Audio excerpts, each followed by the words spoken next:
Yes, hello everyone. Jai Hind. A very good evening to all of you. Am I properly audible and visible?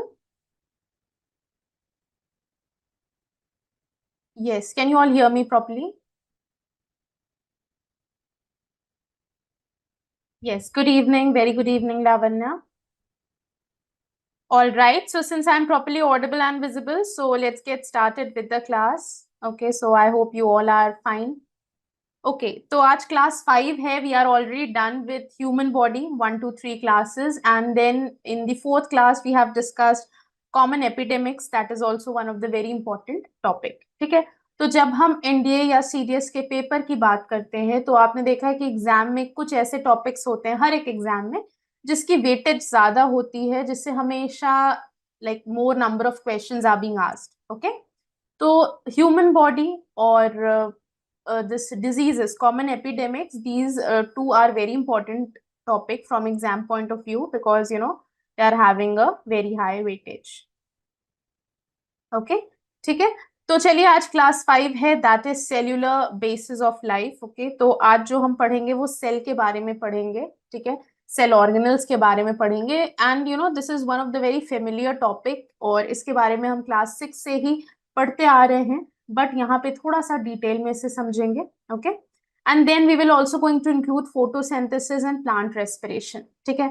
So I have told you when we were discussing about human respiration okay human breathing जो हम respiratory system पढ़ रहे थे so I have told you कि वहां पे हम aerobic anaerobic respiration नहीं discuss कर पाए थे okay but today we will going to discuss about aerobic and anaerobic respiration photosynthesis transpiration everything okay।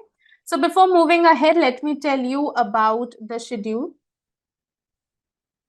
Okay, so yes, as you all are well aware about the schedule, 8 a.m. there is daily current affairs, then daily defense updates 9 a.m. Okay, complete screening test 9 a.m. Reasoning 10 a.m. Then 1 p.m. maths, STD, boat and stream. Okay, then 2:30 static GK books and authors, right? And as you can see, 11:30 there is GK polity also, class 3, right? And yes, here you can see for NDA there is 10 a.m. At like you are having this maths class, okay, right? तो यहाँ पे आप देख रहे हैं कि AFCAT के NDA के सीडीएस के सबके live classes they are going on okay. All right, so yes, we are here 4 p.m. class GS biology class 5 and after this as usual you will be having 5:30 class of English ठीक है spotting error MCQs ठीक है। So please don't miss to join the class on time. तो आज का जो दो topic है वो है cell organelles okay. So from the cell to the different cell organelles their functions their structure we will going to discuss everything okay. तो देखिए जब हम सेल ऑर्गेनल की बात करते हैं तो इसमें दो ही चीजें इंपॉर्टेंट हैं स्ट्रक्चर और फंक्शन ठीक है। आप देखते हैं मोस्टली बायोलॉजी से स्ट्रक्चर और फंक्शन पे ही क्वेश्चंस आते हैं राइट। तो डायग्राम एक बहुत अच्छा तरीका है बायोलॉजी पढ़ने का समझने का याद रखने का ओके। तो अगर आपको कोई भी टॉपिक में डिफिकल्टी हो रही है try to make diagram and try to remember like that ठीक है। उसके बाद प्लांट फिजियोलॉजी में we will going to cover photosynthesis the process by which the plant make the food ठीक है। उसके बाद हम रेस्पिरेशन पढ़ेंगे प्लांट में रेस्पिरेशन भी एक इंपॉर्टेंट फिनोमिना है ओके इसमें एरोबिक एंड एनारोबिक एरोबिक मतलब respiration that takes place in the presence of oxygen and anaerobic means in the absence of oxygen or deficiency of oxygen or insufficient oxygen hold on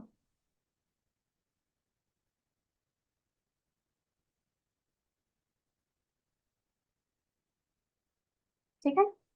so this is it right and then we will also going to talk about transpiration कि जो tall trees होते हैं या जो normal trees भी होते हैं okay उसमें ये transpiration का process क्या होता है what is transpiration full we will going to discuss each and everything so let's get started with the first topic that is cell okay। तो जब भी हम सेल पढ़ते हैं क्लास 6 से हम सेल पढ़ रहे हैं कि वो एक स्ट्रक्चरल या फंक्शनल यूनिट है राइट ओके। तो इससे आप क्या समझते हैं what do you understand by this what is why it is known as structural and functional unit any idea anyone yes cell को हम स्ट्रक्चरल या फंक्शनल यूनिट क्यों कहते हैं what is the reason any idea yes we have so many of you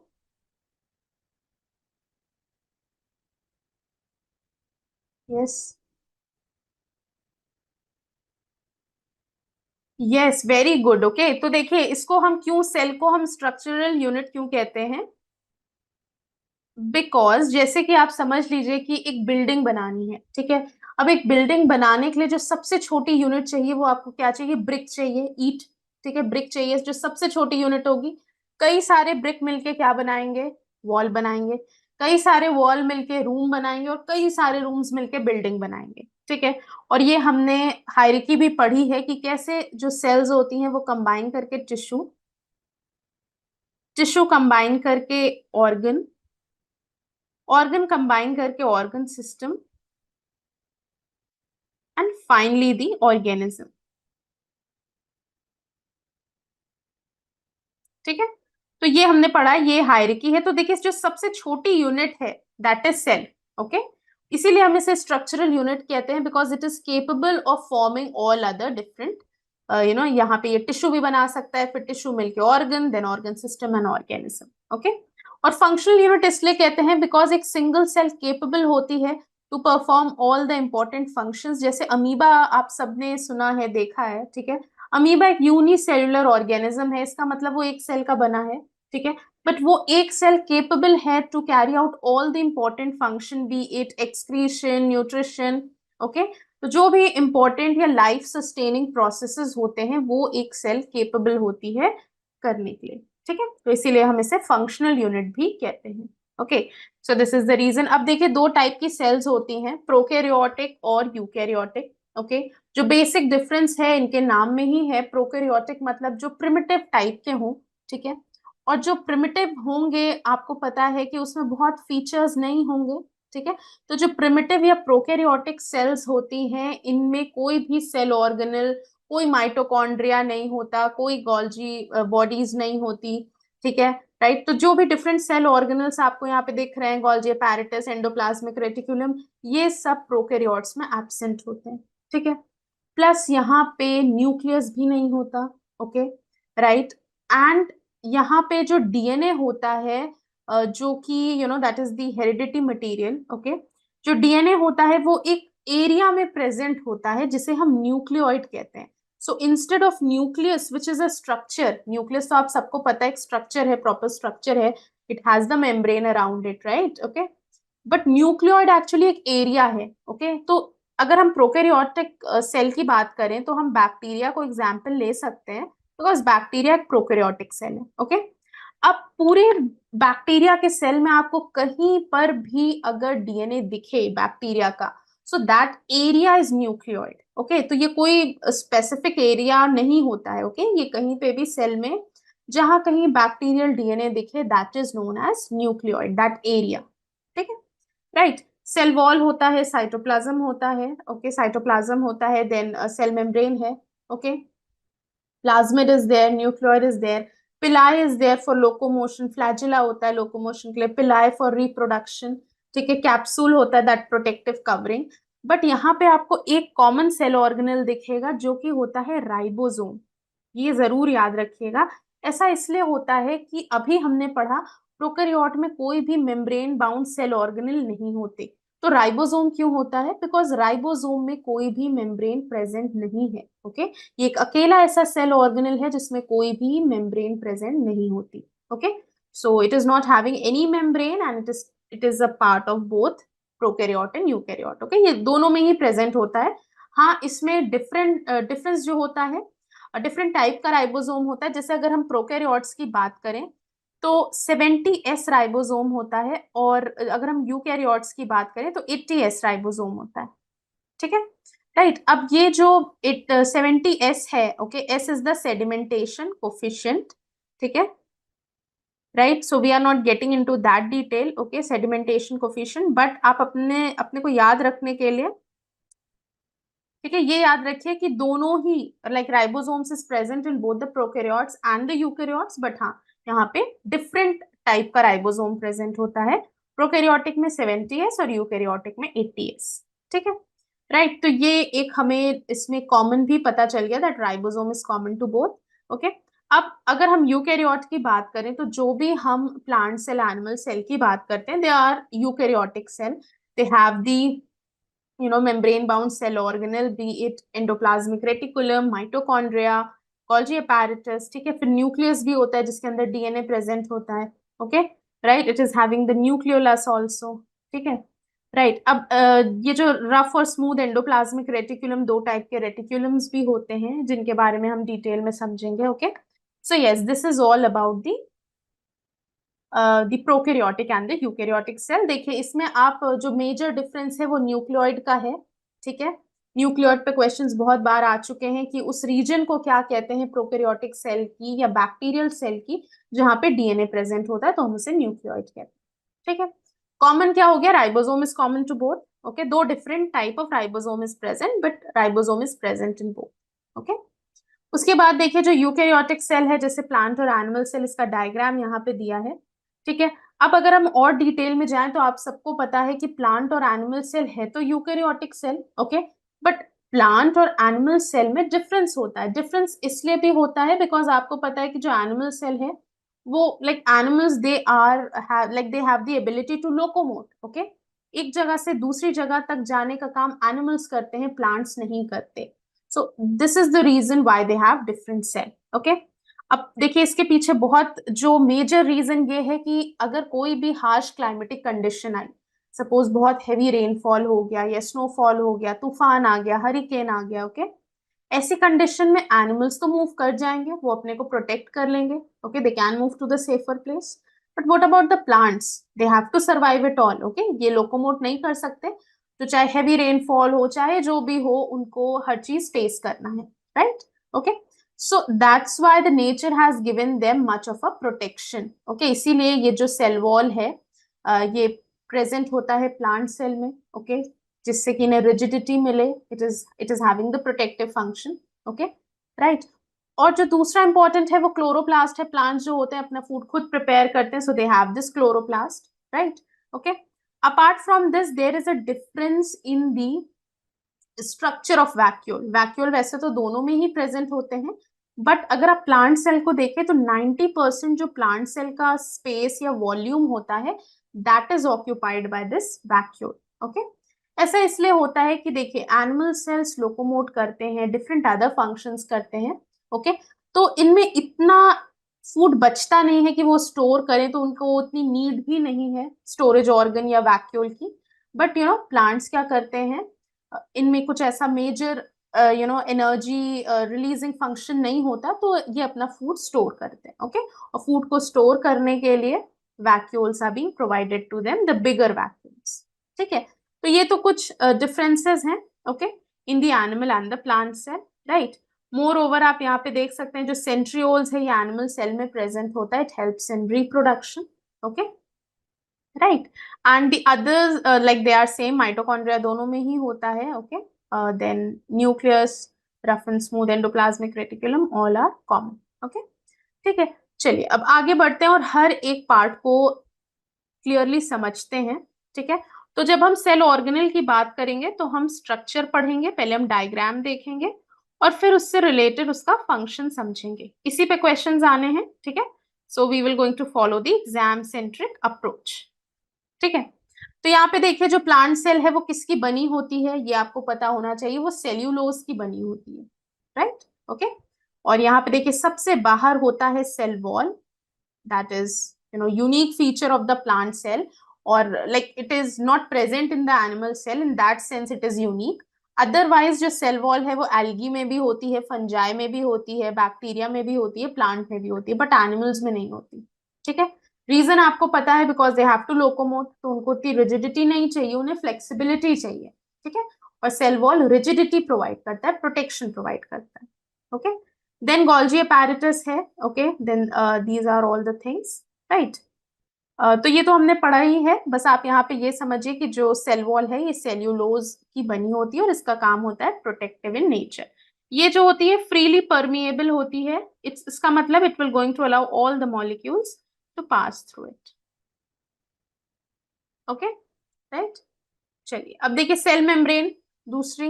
okay, next to it cell membrane जो होती है ये सेमी परमिएबल होती है. इसका मतलब it will not going to allow all the molecules to pass through it. ठीक है, It will going to restrict the movement of other molecules and only allow certain molecules to pass through. और जो cell membrane है ये lipoprotein की बनी होती है, इसको आपको याद रखना है, ठीक है। देखिए क्वेश्चंस इससे डायरेक्ट आते हैं, बहुत टफ नहीं आते if you talk about cytology, ठीक है। बट आपको फंक्शन जरूर पता होना चाहिए, क्योंकि कभी कभी जो ऑप्शंस दिए रहते हैं उनमें कोई 3 फंक्शंस नहीं होते, या कोई 3 फंक्शन होते, एक फंक्शन नहीं होता। तो ऐसे क्वेश्चन आप तभी सॉल्व कर सकते हैं when you know the like what are the functions of each, right.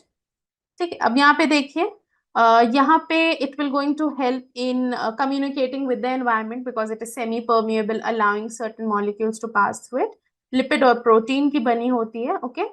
So forming connection between cells, controlling biochemical reactions, ठीक है, right. Then the next is endoplasmic reticulum, okay. Endoplasmic reticulum दो type के होते हैं, एक तो होता है रफ एंडोप्लाज्मिक रेटिक्यूलम, एक होता है स्मूथ एंडोप्लाज्मिक रेटिक्यूलम, ठीक है। रफ को रफ हम why it is known as rough, क्योंकि इसके सरफेस पे राइबोसोम्स अटैच्ड होते हैं, जो रफ एंडोप्लाज्मिक रेटिक्यूलम होता है। ये देखिए, ये जो आपको पर्पल दिख रहा है, this is the rough endoplasmic reticulum, और इसके यहाँ सरफेस पे राइबोसोम्स अटैच्ड है। Can you see these dots, right. तो यहाँ पे राइबोसोम्स अटैच्ड है, making it appear rough, okay, right. अब राइबोसोम्स अटैच्ड है तो इसका काम क्या होगा, प्रोटीन सिंथेसिस। तो जो रफ एंडोप्लाज्मिक रेटिक्यूलम है वो प्रोटीन सिंथेसिस में हेल्प करता है, ओके। अब बारी आती है स्मूथ एंडोप्लाज्मिक रेटिक्यूलम की, दूसरे टाइप का जो है। ये स्मूथ इसलिए बिकॉज इसके सरफेस पे कोई राइबोसोम अटैच नहीं है, so it appears smooth.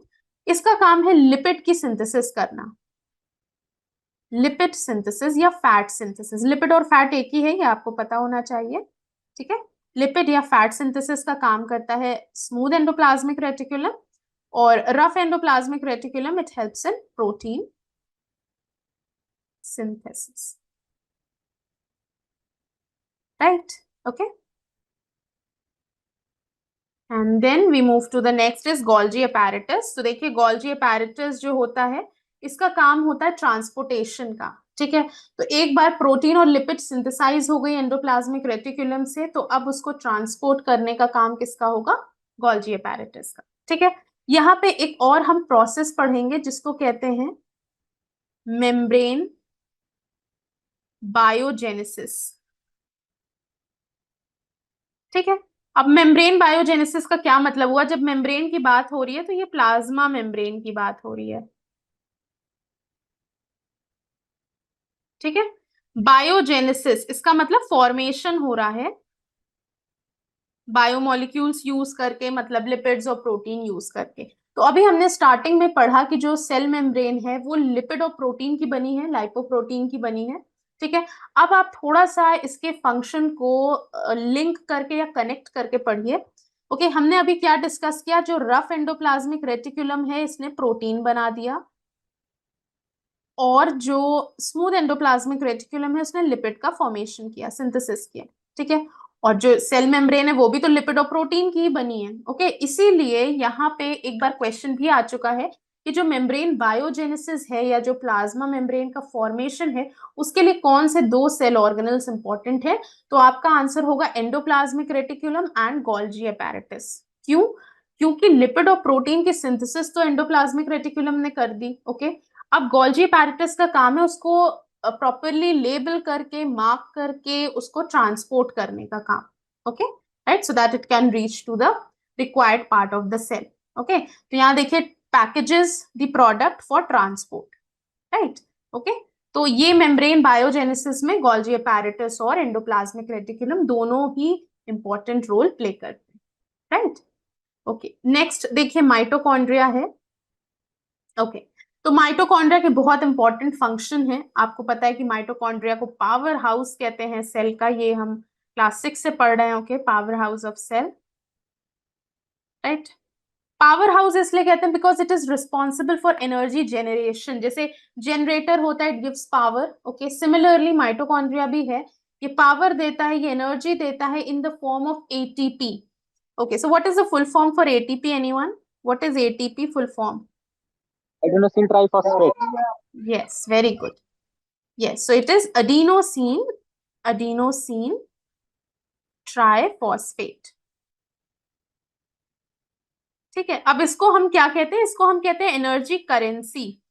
Energy currency, energy currency इसलिए कहते हैं क्योंकि it is just like currency. जैसे मान लीजिए कि आपको कोई भी सामान खरीदना है, if you want to go to the market to buy anything, okay, to buy any stuff, so what we do is we give the money, we get the stuff. ठीक है, जो भी हमें सामान खरीदना है हम मनी देते हैं, we get the thing, right, okay. Similarly यहाँ पे भी सेल के अंदर बहुत सारे टास्क हो रहे हैं, बहुत सारे फंक्शन हो रहे हैं, वर्क हो रहे हैं, ठीक है। तो उस फंक्शन को करने के लिए एनर्जी चाहिए। अब वो एनर्जी के लिए सेल क्या करता है, एटीपी को देता है and get its task done, okay. जैसे कोई भी टास्क है सेल के अंदर जिसमें 2 एटीपी की रिक्वायरमेंट है, okay, so cell will going to give this 2 ATP and get its task done. So this is the reason it is known as energy currency. Okay, so in exchange of this ATP, the task of the cell is being done. Okay, तो ये हो गया mitochondria, जिसका काम oxidation, dehydration, oxidative phosphorylation सब में important है। Okay, और बात करें तो mitochondria synthesizes energy rich compound ATP and इसको power house of the cell कहते हैं। ओके, स्ट्रक्चर की बात करें तो माइटोकॉन्ड्रिया की 2 मेम्ब्रेन होती है। जो इनर मेम्ब्रेन है आप देख रहे हैं कि ये रेगुलर नहीं है। जैसे मान लीजिए ये आउटर मेम्ब्रेन तो रेगुलर है just like this, but inner membrane regular नहीं है, ये ऐसे अंदर की तरफ मुड़ी होती है, ठीक है। इनर प्रोट्रूजन्स होते हैं, ठीक है, अंदर की तरफ ये मुड़ी होती है, और इसी मेम्ब्रेन को हम क्रिस्टी कहते हैं, ठीक है। We call this as cristae. Okay, this is the inner membrane, और बाकी जो स्पेस है this is the matrix of the mitochondria, ठीक है। तो ये कुछ ऐसा हो जाता है, this is the outer membrane जो कि रेगुलर है, स्मूथ है, और जो इनर मेम्ब्रेन है उसे हम क्रिस्टी कहते हैं, cristae, right, okay. All right, now next is the nucleus. Okay, nucleus को हम कहते हैं ब्रेन ऑफ द सेल, ठीक है, ब्रेन ऑफ द सेल हम कहते हैं न्यूक्लियस को, राइट। और इसका फंक्शन होता है जितने भी इंपॉर्टेंट सेल फंक्शन है, मेटाबॉलिक एक्टिविटीज है, ये करता है। और अगर हम न्यूक्लियस को रिमूव कर दें तो cell will going to die, okay, right. इसमें क्रोमोसोम्स होते हैं that contains the heredity characters and it help in the formation of ribosomes, क्योंकि इस न्यूक्लियस के अंदर न्यूक्लियोलस होता है, ठीक है, जहां पे राइबोसोम्स का फॉर्मेशन होता है। Okay, so it plays a important role in cellular reproduction because इसके पास हेरिडिटी मटीरियल है, क्रोमोसोम है, ठीक है। क्रोमोसोम देखिए कहाँ से आया, ये हमने पढ़ा था पहले, डीएनए रहता है, वो कंडेंस होता है, थिक होता है, और वो बनता है क्रोमैटिन फाइबर, ठीक है। और यही क्रोमैटिन फाइबर फर्दर कंडेंस होकर ऐसे रॉड शेप का स्ट्रक्चर बनाता है जिसे हम कहते हैं क्रोमोसोम, ठीक है। And it is the chromosome that get transfer to the next generation and that is known as inheritance. ये हम जेनेटिक्स में डिटेल में समझेंगे। For now just understand that जो भी इंपॉर्टेंट फंक्शंस हैं, ठीक है, राइट, सेल्यूलर रिप्रोडक्शन है और other chemical activity, that is all controlled by the nucleus, okay, right. इसमें देखिए न्यूक्लियर मेम्ब्रेन होता है, okay, this is a nuclear membrane, okay. और फिर यहाँ पे इसके अंदर न्यूक्लियोप्लाज्म होता है जो लिक्विड होता है, right, and then this is the nucleolus, right. So this is all about the different cell organelles, okay. अब देखिए एक यहाँ पे 2 इंपॉर्टेंट फंक्शंस हैं, जैसे कि ऑस्मोसिस और डिफ्यूजन का, राइट। तो डिफ्यूजन को सबसे पहले समझते हैं, ये थोड़ा सिंपल है समझने के लिए, ओके।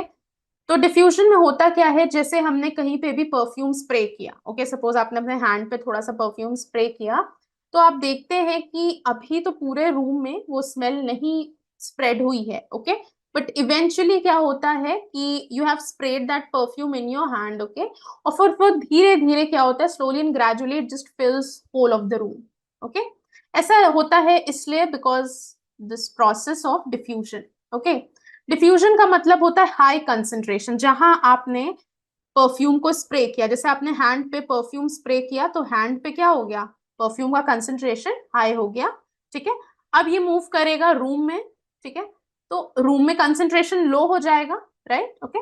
तो यही मूवमेंट होता है from high to low concentration, right, because अभी आपने कम जगह पे स्प्रे किया है, now it is circulated in whole of the room, it has spread to whole of the room, okay. तो ये सिंपल सा एग्जाम्पल है डिफ्यूजन का। एक दूसरा एग्जाम्पल है इंसेंस स्टिक, जो अगरबत्ती होती है, okay, if you light it at one corner of the room, so eventually you can see that the fume, the smoke, it spreads to whole of the room, okay. तो ये भी high concentration से lower concentration ही होता है, right. So this is all about the diffusion, okay.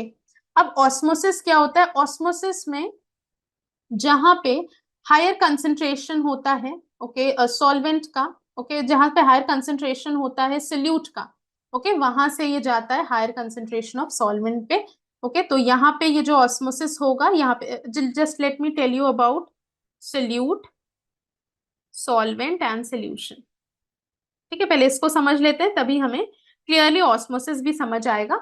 Osmosis में semi permeable membrane का होना बहुत जरूरी है. अगर क्वेश्चन में सेमी परमिएबल मेम्ब्रेन लिखा है, so then it will be osmosis, otherwise not. ठीक है, इस चीज का ध्यान रखिए. अब देखिए सोल्यूट क्या होता है. सोल्यूट कोई भी ऐसा सब्सटेंस जो कि सॉल्वेंट में डिसॉल्व हो जाए. पहले सॉल्वेंट समझ लेते हैं. सॉल्वेंट एक यूनिवर्सल सॉल्वेंट वाटर है. वैसे तो और भी कई सॉल्वेंट है, बट वाटर एक ऐसा सॉल्वेंट है जिसमें most of the solute dissolve हो जाते हैं. सोल्यूट के एग्जाम्पल के लिए हम शुगर ले लेते हैं. जैसे शुगर क्या हो गया? सोल्यूट हो गया. और वाटर क्या हो गया? सॉल्वेंट हो गया. तो जिसमें सोल्यूट डिसॉल्व हो वो सॉल्वेंट, ठीक है, और जो सॉल्वेंट में डिसॉल्व हो वो सोल्यूट. ठीक है, राइट. तो शुगर हमने सोल्यूट ले लिया, यहाँ पे वाटर हमने सॉल्वेंट कंसिडर कर लिया. जब हम शुगर और वाटर को मिक्स करते हैं तो ये शुगर सोल्यूशन बनता है, राइट. अब यहाँ पे क्या होता है? जो हाई सॉल्वेंट कंसेंट्रेशन से लो सॉल्वेंट कंसेंट्रेशन पे इसका मूवमेंट होता है, ठीक है, राइट. और लो सोल्यूट कंसेंट्रेशन से हाई सोल्यूट कंसेंट्रेशन पे इसका मूवमेंट होता है. देखिए हाई और लो सोल्यूट का क्या मतलब है. जैसे मान लीजिए कि एक बीकर है, ठीक है, दो बीकर लेते हैं कंपेयर करने के लिए. यहाँ पे आपने 2 टेबल स्पून शुगर ऐड करी और यहाँ आपने 4 टेबल स्पून शुगर ऐड करी. तो किसमें सोल्यूट का कंसेंट्रेशन ज्यादा होगा, ए में या बी में? यस, कंसेंट्रेशन किसमें ज्यादा होगा, ए और बी? डेफिनेटली बी, ठीक है.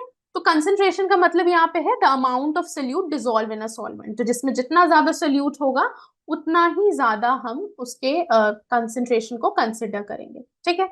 अब यहाँ पे क्या होता है? हाई सॉल्वेंट से लो सॉल्वेंट मूवमेंट होता है, या लो सोल्यूट से हाई सोल्यूट. जहां सोल्यूट कम है, ठीक है, वहां से मूवमेंट होता है जहां सोल्यूट ज्यादा है, right, and through a semi permeable membrane. So this is all about osmosis and diffusion, right. दो टॉपिक और हैं, आई हैव नॉट इंक्लूडेड, क्योंकि यहाँ पे we can discuss it little bit. एक आप पढ़ेंगे एक्टिव और पैसिव ट्रांसपोर्ट, ठीक है, राइट. तो इसका एक आइडिया ले लीजिए. ये इसी के एग्जाम्पल्स ही हैं, but what is active and passive transport? Active transport में हमेशा एनर्जी का यूज होता है. पैसिव ट्रांसपोर्ट में कोई एनर्जी का यूज नहीं होता, ठीक है. इसको एग्जाम्पल से समझते हैं जिससे कि जल्दी समझ आए, ओके. ओके, तो अगर आप कोई हिल पे cycle, okay, if you are cycling through the hill, okay, ठीक है, अगर आप लो से हाई जा रहे हैं, राइट, तो ये क्या हो रहा है? आपको एनर्जी लगानी पड़ेगी. आपको you need to pedal more, you need to put a lot of effort to reach to the top of the mountain. Okay, so yes, now what we were discussing previously is yes, you all can hear me, right? Okay, all right. So there was some technical glitch. Okay, all right. So let's get start this again. Okay, तो अभी हमने already पढ़ लिया है about the the different type of like osmosis and diffusion. Okay, right? उसके बाद हम पढ़ रहे थे active and passive transport. तो एक्टिव ट्रांसपोर्ट या पैसिव ट्रांसपोर्ट का सिंपल मीनिंग ये है कि एक्टिव ट्रांसपोर्ट में एनर्जी की रिक्वायरमेंट होती है, बट पैसिव ट्रांसपोर्ट में कोई एनर्जी की रिक्वायरमेंट नहीं होती, because when it is along the concentration gradient, ठीक है, अगर हाई से लो है तो आपको कोई एनर्जी की जरूरत नहीं, but if you are going from low to high you require energy, okay. अब सेल ऑस्मोसिस देखें तो यहाँ पे 3 टाइप के यहाँ पे ऑस्मोसिस होते हैं. One is the hypertonic, then second is the isotonic, and the third is the hypotonic. Okay, all right. तो देखिए यहाँ पे एक सिंपल से हम समझ सकते हैं. जैसे कि आपने एक बीकर वाटर लिया, आपने उसमें 2 टेबल स्पून शुगर ऐड करी, ठीक है. एक बीकर वाटर लिया, दूसरा बीकर वाटर लिया, उसमें आपने 4 टेबल स्पून शुगर ऐड करी, और एक और बीकर लिया जिसमें आपने 1 टेबलस्पून शुगर ऐड करी, ठीक है। अब एक सेल है जिसका कंसेंट्रेशन 1 है, ओके। अब अगर आप इस सेल को, ठीक है, if you are going to place this cell in the, okay, so just let's consider this as less more equal, yes. तो मान लीजिए सेल का जो कंसेंट्रेशन है वो 2 है, ठीक है। तो जब सेल का कंसेंट्रेशन 2 है, अगर आप ऐसे सोल्यूशन में रखेंगे जिसका कंसेंट्रेशन ज्यादा है, तो cell will going to lose water, it will going to get plasmolyzed, okay, and that is known as the hypertonic solution. जब सेल का कंसेंट्रेशन ज्यादा होता है तो हम इसे हाइपरटोनिक सोल्यूशन कहते हैं, ओके, राइट। अब यहाँ पे देखिए दूसरा केस क्या है, द आइसोटोनिक सोल्यूशन। जितना सेल का कंसेंट्रेशन है उतना ही सोल्यूशन का भी कंसेंट्रेशन है, तो ये आइसोटोनिक हो गया, ठीक है, इसमें फ्लैसिड हो जाता है। और जो थर्ड केस है, इसमें जो सोल्यूशन है उसका कंसेंट्रेशन कम है, ओके, और सेल का कंसेंट्रेशन ज्यादा है, so water will going to get into this cell, as a result of which the cell will going to get swelled, ठीक है। तो सेल कैसी हो जाती है, स्वेल्ड हो जाती है, because of the water is getting into it, ठीक है। तो ये तीनों डिफरेंट टाइप के सॉल्यूशंस हैं, ओके, राइट। और इसकी वजह से हम डिफरेंट डिफरेंट कंडीशंस देखते हैं सेल में, राइट। ऑल राइट, तो देखिए अब हम प्लांट फिजियोलॉजी भी देख लेते हैं, okay, let's talk about the, okay, let's talk about the photosynthesis, right, ठीक है। तो देखिए फोटोसिंथेसिस में क्या होता है, if you talk about the photosynthesis, photosynthesis एक ऐसा प्रोसेस है जिसमें प्लांट्स जो होते हैं वो सनलाइट को यूज करके carbon dioxide from the atmosphere and water they will going to take it from the root, they will going to absorb it from the root, okay। तो carbon dioxide from the atmosphere, water from the roots, okay, and in the presence of sunlight and chlorophyll they will going to synthesize the food, that is glucose। तो glucose की जो synthesis का process होता है, okay, इसको हम क्या कहते हैं, photosynthesis. This is a process by which the plant they will going to make their, okay. Then यहाँ पे देखिए वाटर भी है, ऑक्सीजन भी इवॉल्व हो रहा है, ठीक है। क्लोरोप्लास्ट की बात करें, so chloroplast is a site of photosynthesis, okay. इसमें क्लोरोप्लास्ट में 2 स्ट्रक्चर्स होते हैं, एक तो ग्राना होता है, ठीक है, दूसरा स्ट्रोमा होता है। तो ग्राना में लाइट रिएक्शंस होते हैं और स्ट्रोमा में डार्क रिएक्शंस होते हैं, ठीक है। फिर फोटोसिंथेटिक पिगमेंट्स की बात करें तो chlorophyll A, chlorophyll B, carotenoids और xanthophyll, okay. So these are the different photosynthetic pigments जो कि हेल्प करते हैं फोटोसिंथेसिस के प्रोसेस में, ओके। Please mute yourself everyone.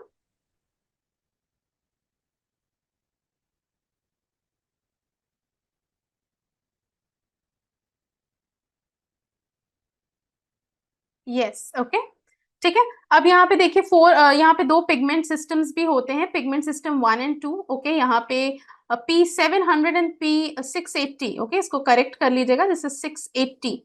तो 2 यहाँ पे पिगमेंट सिस्टम भी होते हैं, देखिए इतना डिटेल नहीं आता है, but you should have this idea, right. आपको पता होना चाहिए कि जो फोटोसिंथेसिस है, ओके, ये एक प्रोसेस होता है जिससे प्लांट्स जो होते हैं वो केमिकल एनर्जी या वो जो सनलाइट है उसको यूज करते हैं, ओके, और इसे केमिकल एनर्जी या फूड में कन्वर्ट करते हैं, ठीक है। तो light energy gets converted to chemical energy, this is the process of photosynthesis, ठीक है। अब उसके बाद कुछ फैक्टर्स हैं जो फोटोसिंथेसिस को अफेक्ट करते हैं, जैसे जो इंटरनल फैक्टर्स हैं, जैसे क्लोरोफिल का अमाउंट क्या है, लीफ की एज क्या है, हॉर्मोन्स कौन कौन से हैं। देन एक्सटर्नल की बात करें तो लाइट का कितना लाइट है, ठीक है, कार्बन डाइऑक्साइड का क्या कंसेंट्रेशन है, जो जो भी इसमें इंपॉर्टेंट रॉ मटेरियल्स हैं वो होने चाहिए for the process of photosynthesis, okay. So B it the light, the carbon dioxide, temperature and water, okay. तो ये जो डिफरेंट जो इसमें डिफरेंट फैक्टर्स इन्वॉल्व हैं वो जरूर होने चाहिए, ठीक है। एक चीज और यहाँ पे हम डिस्कस करेंगे कि अगर आप मून लाइट की बात करें तो मून लाइट में फोटोसिंथेसिस नहीं होता है, ठीक है। इसका ये मतलब है कि फोटोसिंथेसिस होने के लिए एक proper intensity of sunlight is very much important और proper intensity of light is important, okay. आपने देखा है कुछ शेडी प्लांट्स होते हैं, ठीक है, ऐसे प्लांट्स जो कि आप लिविंग रूम में रखते हैं, right, like inside your room, okay, right. तो जो जो शेडी प्लांट्स होते हैं, जो शेड प्लांट्स होते हैं, उनमें क्या होता है कि they do not require sunlight, तो क्या उसमें फोटोसिंथेसिस नहीं होगा, उनमें फोटोसिंथेसिस होता है, ओके। तो कोई भी ऐसे प्लांट हो जिसमें जिनको अगर करेक्ट इंटेंसिटी ऑफ लाइट मिल रही है, not only the sunlight always, okay, कोई भी light of correct intensity, so they will going to perform this process of photosynthesis, ठीक है। So this is all about the photosynthesis. Photosynthesis के 3 steps होते हैं। सबसे पहले तो जो लाइट एनर्जी है वो केमिकल एनर्जी में कन्वर्ट होगी, इसका मतलब कि जो सनलाइट है वो ग्लूकोज बनाएगा, फूड बनाएगा, ठीक है। दूसरा, इसमें जो वाटर मॉलिक्यूल्स हैं, ओके, फोटोलिसिस होता है इसका, water molecules it will going to break down into this oxygen as you can see, ठीक है, हाइड्रोजन ऑक्सीजन। और यहाँ पे जो कार्बन डाइऑक्साइड है उसका रिडक्शन होता है, कार्बन डाइऑक्साइड रिड्यूस होके ग्लूकोज में कन्वर्ट होता है, ठीक है। तो ये 3 स्टेप्स होते हैं in the process of photosynthesis. Then if we talk about transpiration, transpiration क्या होता है? वाटर का लॉस वेपर के फॉर्म में, ठीक है, वाटर का लॉस वेपर के फॉर्म में from the aerial parts of the plant, be it leaf be it stem, ठीक है, तो चाहे वो स्टेम हो चाहे लीफ हो, ठीक है, उससे जो वाटर का लॉस होता है हम उसे क्या कहते हैं? That is the that is the transpiration process, okay. So loss of water from the aerial part, aerial part में देखिए लीफ आता है, स्टेम आता है, ठीक है, लीफ है, स्टेम है, ओके। तो इनसे जब वाटर का लॉस होता है वेपर के फॉर्म में, हम उसे ट्रांसपिरेशन कहते हैं। और जो लीफ के अंदर स्टोमाटा प्रेजेंट है, they help in gaseous exchange, और उन्हीं के थ्रू वाटर वेपर भी रिलीज होता है, ठीक है, राइट। देन देखिए कुछ फैक्टर्स हैं जो कि ट्रांसपिरेशन रेट को इफेक्ट करते हैं, जैसे टेम्परेचर है, एयर मूवमेंट है, ह्यूमिडिटी है और लाइट इंटेंसिटी है। आप खुद सोचिए, अगर जितना ज्यादा टेम्परेचर होगा, जितना ज्यादा हीट होगी, ठीक है, उतना ही ज्यादा वेपर फॉर्म होगा, तो उतना ही ज्यादा ट्रांसपिरेशन होगा, ठीक है। तो जितना ज्यादा टेम्परेचर उतना ही ज्यादा ट्रांसपिरेशन, जितना ज्यादा विंड का मूवमेंट उतना ज्यादा transpiration, because wind will going to take away the vapour, okay, right. Light intensity ज्यादा होगी तो भी जो ट्रांसपिरेशन का प्रोसेस है वो फास्ट होगा, ठीक है। ह्यूमिडिटी की बात करें तो ये इनवर्सली प्रोपोर्शनल होता है। ह्यूमिडिटी मतलब जो भी मॉइस्चर कंटेंट है एटमोस्फियर में, ठीक है, अगर आप खुद सोचिए लीफ के ऊपर मॉइस्चर है, ठीक है, राइट, जो वाटर का कुछ कंटेंट है, तो क्या इजिली वेपर उससे निकलेगा? नहीं निकल सकता, right, because it is having moisture over it. तो अगर ह्यूमिडिटी ज्यादा है, अगर एटमोस्फियर में मॉइस्चर ज्यादा है, तो transpiration will slow down, okay, right. उसके बाद हम प्लांट रेस्पिरेशन भी समझ लेते हैं। So I am going to take 5 more minutes, okay, right. तो यहाँ पे देखिए 2 टाइप के रेस्पिरेशन होते हैं, एक तो एरोबिक रेस्पिरेशन, दूसरा एनारोबिक। जैसा कि इसका नाम है, एरोबिक का मतलब होता है ऐसा रेस्पिरेशन जिसमें कि ऑक्सीजन का यूज हो, ऑक्सीजन का प्रेजेंस हो। एनारोबिक रेस्पिरेशन ऐसा रेस्पिरेशन है जिसमें कि या तो ऑक्सीजन एब्सेंट होता है या बहुत कम अमाउंट में प्रेजेंट होता है, ठीक है। यहाँ पे हम एक प्रोसेस पढ़ेंगे जिसमें कि जो एरोबिक रेस्पिरेशन है, ठीक है, यहाँ पे आप साइड में आप देख रहे हैं कि जो एरोबिक रेस्पिरेशन है, ओके, इसमें क्या होता है, जब भी ग्लूकोज है वो पायरुवेट में कन्वर्ट होता है, और फिर वो पायरुवेट कन्वर्ट होता है कार्बन डाइऑक्साइड, वाटर और एनर्जी रिलीज होती है। ये कौन सा प्रोसेस है? This is a process of aerobic respiration. अगर हम ऑक्सीजन के प्रेजेंस में, जैसे ग्लूकोज है, ठीक है, अगर ऑक्सीजन के प्रेजेंस में हम कर रहे हैं रिएक्शन, तो इसमें कार्बन डाइऑक्साइड, वाटर और एनर्जी हमेशा लिबरेट होगी, no matter it is aerobic और एनारोबिक, ओके। बट जब हम एनारोबिक रेस्पिरेशन की बात करते हैं, तो it is in the absence of oxygen और very less amount of oxygen. तो इसमें क्या होता है, जो ग्लूकोज है, देखिए दोनों में ही ग्लूकोज पायरुवेट में कन्वर्ट होगा, यहां तक का प्रोसेस सेम है, ठीक है। बट अगर ऑक्सीजन का प्रेजेंस है तो जो इसके प्रोडक्ट्स हैं वो बदल जाएंगे। अगर एरोबिक है तो कार्बन डाइऑक्साइड, वाटर और एनर्जी का फॉर्मेशन होगा, और अगर एनएरोबिक है, ठीक है, तो इथाइल अल्कोहल और carbon dioxide plus energy liberate होगी। ये अल्कोहलिक फर्मेंटेशन का प्रोडक्ट है, ठीक है, राइट। अगर बस आपको ये याद रखना है कि ग्लूकोज जो होता है, जो कि एक 6 कार्बन कंपाउंड है, वो 3 कार्बन कंपाउंड पायरुवेट में कन्वर्ट होता है, ठीक है। अगर ऑक्सीजन का प्रेजेंस है तो कार्बन डाइऑक्साइड, वाटर और एनर्जी बनेगा। अगर ऑक्सीजन नहीं है तो इथाइल अल्कोहल, कार्बन डाइऑक्साइड और एनर्जी, ठीक है।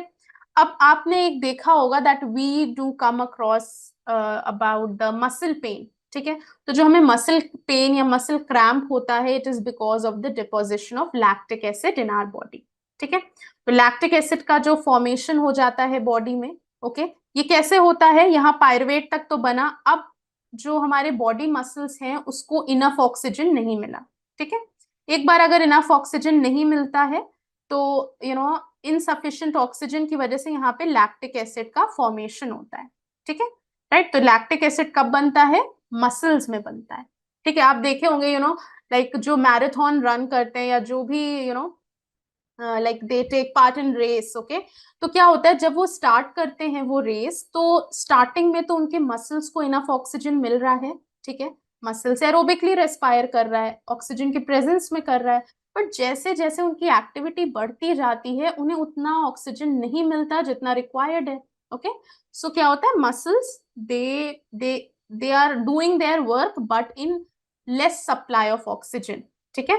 तो जब लेस सप्लाई हो जाती है ऑक्सीजन की, so that leads to muscle cramps, और muscle cramps is the like वहां पे क्योंकि लैक्टिक एसिड का डिपोजिशन है तो इसलिए वहां पे मसल क्रैम्प्स हमें फील होते हैं, ठीक है।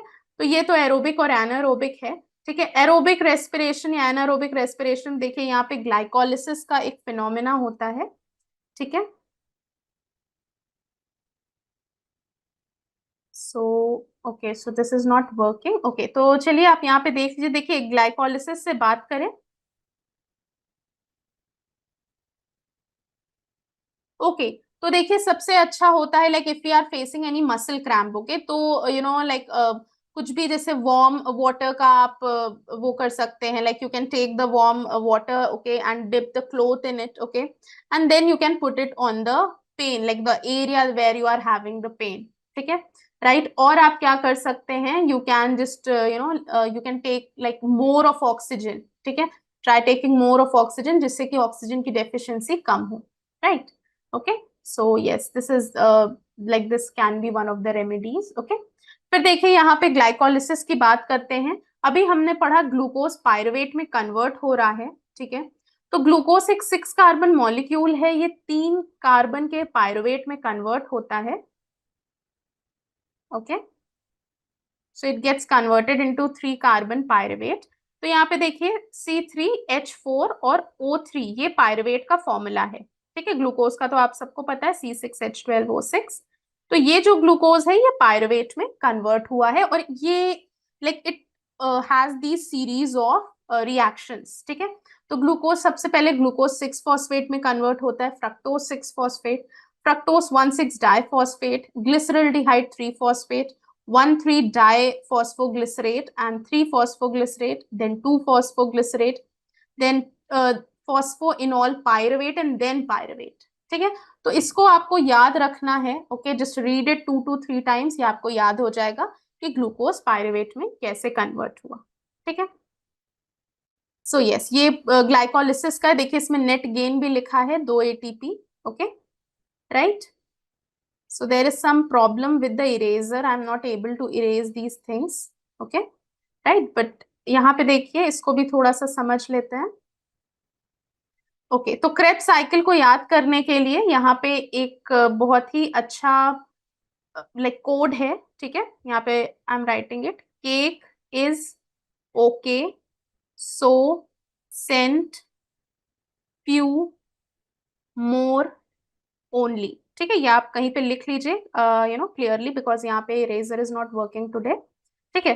तो यहाँ पे देखिए सी से जो है ये यहाँ से स्टार्ट होता है सिट्रेट से, ठीक है, तो केक हो गया, isocitrate is okay, alpha keto glutarate is O, ठीक है, then succinyl coenzyme is S, succinate is another send, ठीक है, then fumarate is few and malate is M and oxaloacetate is O, ठीक है। तो cake is okay, so send few more only, ये जो पूरा है this is the Krebs cycle, ठीक है। तो ये अगर आपको पता होगा कि what comes after it, so you can go through it once, okay. तो ये आप एक बार देख लीजिए, अगर still if there is any problem, if you are facing any problem in solving questions, we can discuss this again, okay. But देखिए इसमें जो मोस्टली क्वेश्चंस आते हैं वो यही आते हैं कि आइसोसिट्रेट किससे फॉर्म हुआ, ठीक है, या अल्फा कीटोग्लूट्रेट किससे बनता है। तो अगर आप ये याद रख लेंगे, cake is okay, so send few more only, तो you can remember the Krebs cycle, okay, just go through this once, okay। So this is all about the Krebs cycle.